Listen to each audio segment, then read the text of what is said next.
antud maa-ala, kus me praegu oleme, ehk siis Kiltsi vana lennuväli on Kaitseliidule kuuluv maa-ala koos siin peal olevate rajatistega. Kaitseliit on kindlasti huvitatud sellest, et Kiltsi lennuvälja saaks rakendada.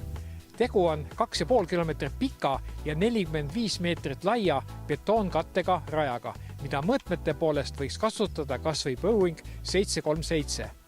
On plaan seda ressurssi, mis meil siin 2,5 kilomeetrise maandumisraja ja ruleerimisradade osas näha ja kasutada, on kasutusele võtt väikelennukite jaoks. Tuleks leida sobiv umbes 800 meetrit maandumisplatsi, mis siis tuleks viia sellisesse seisundisse, et lennuamet saaks selle heaks kiita ja registrisse kanda.